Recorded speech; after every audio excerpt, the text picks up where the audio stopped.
Hello friends, स्वागत है आप सभी का लेट्स रिवीजन यूट्यूब चैनल पर।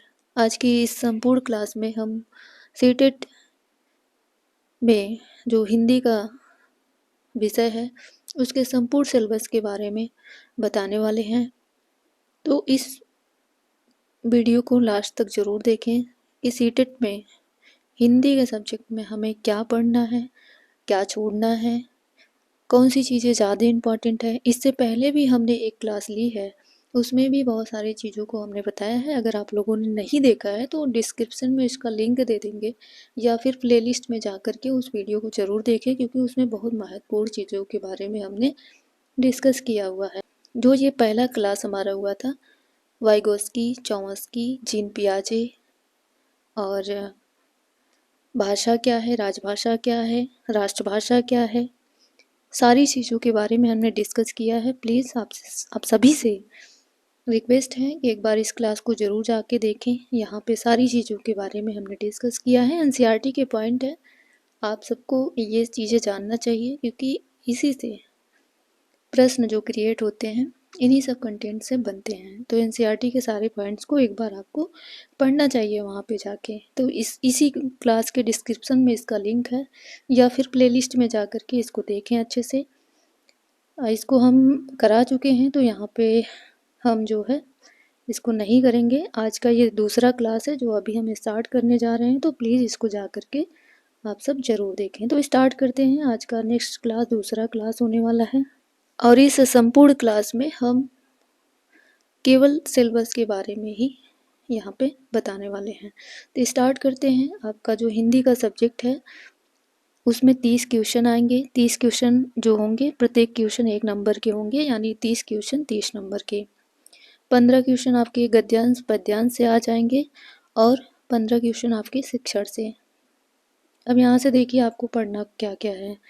तो सबसे पहले मैं आपको बता दूं कि हिंदी भाषा क्या है, हिंदी के बारे में कुछ बेसिक जानकारी भाषा के बारे में, और साथ ही साथ शिक्षण यानी पढ़ाना कैसे है बच्चों को, भाषा की उत्पत्ति कैसे हुई, भाषा क्या है, भाषा के प्रकार क्या हैं, और विकास कैसे हुआ, ये चीज़ें जानना है। साथ ही साथ हिंदी व्याकरण में आप सभी को बहुत सारी चीज़ें पढ़ना है। वर्ण विचार, संधि, उपसर्ग, प्रत्यय, संज्ञा और विलोम शब्द कुछ।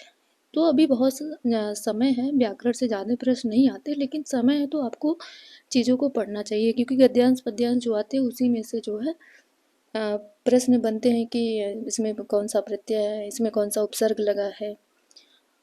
तो आप सभी को एक बार चीज़ों व्याकरण को अच्छे से पढ़ना चाहिए। और शिक्षण शास्त्र में आपको भाषा और बालक व भाषा शिक्षण, साथ ही साथ भाषा की जो विधियाँ हैं भाषा शिक्षण की, मूल्यांकन, उपचारात्मक शिक्षण और भाषाई जो विकार हैं, भाषा कौशल हैं, ये सब जो है आपके पूछे जाते हैं।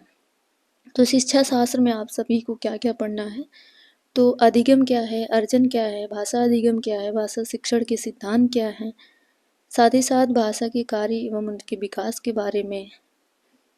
और फिर आप सभी को भाषा अधिगम में व्याकरण की क्या भूमिका रहेगी, ये चीज़ें पढ़ना है। साथ ही साथ भाषाई विविधता वाली कक्षा की समस्याएं क्या हैं, भाषा के कितने कौशल हैं, कौशल को भी पढ़ना है।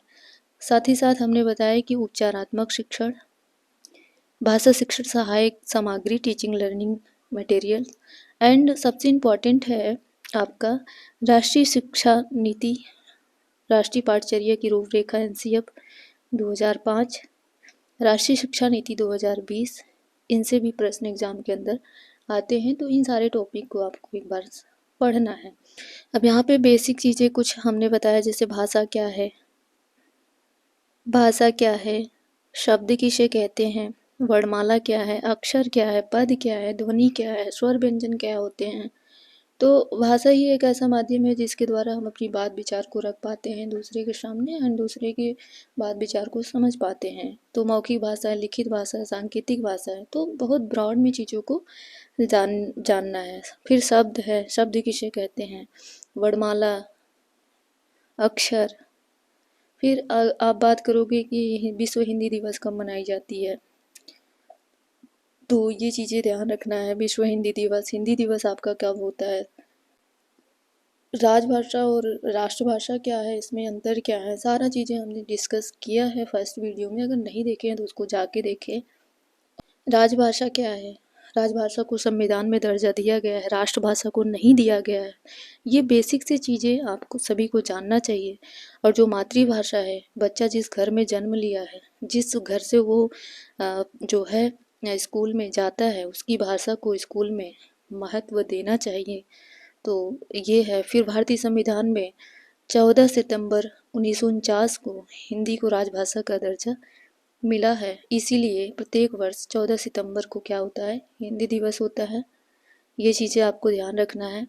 और राष्ट्रभाषा, राजभाषा, मातृभाषा, सारी चीज़ों के बारे में हमने डिस्कस किया है अगले क्लास में। और आपका मातृभाषा को इम्पोर्टेंट देना है, बच्चे की घर की जो भाषा है उसको। और हिंदी दिवस की बात कर लोगे तो आप 14 सितंबर को आपका हिंदी दिवस हो जाता है।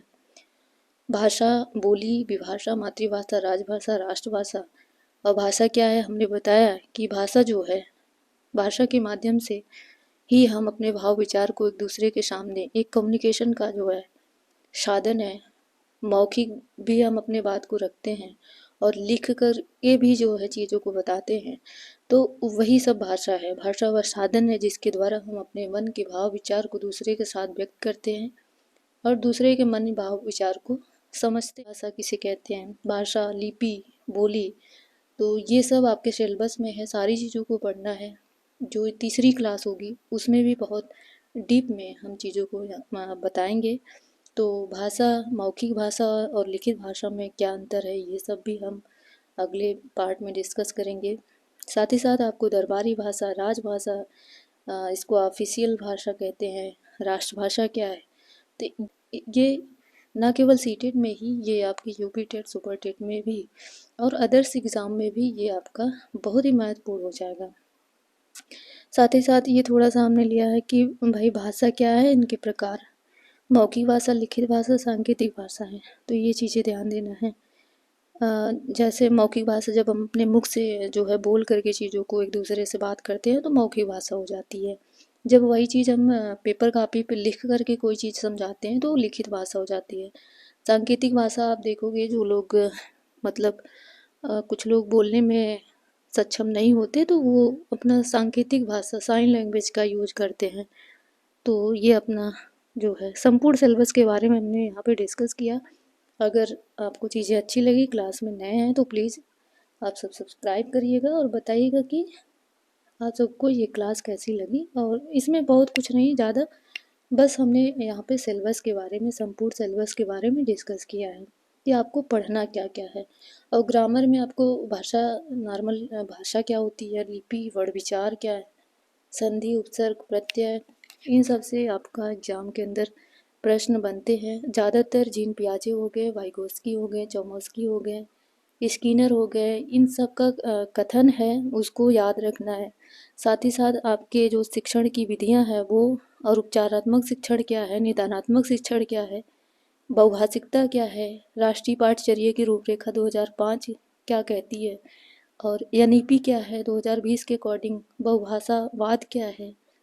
तो ये सब चीज़ें, छोटी छोटी चीज़ें आपको जानना चाहिए और इन्हीं सब से प्रश्न एग्ज़ाम के अंदर बनते हैं। व्याकरण देखोगे तो उसमें आपका कभी कभी बन जाता है कि इसमें कौन सा समास है, कौन सा इसमें कारक है। अलंकार से भी कभी कभी प्रश्न एक आध दो देखने को मिल जाते हैं।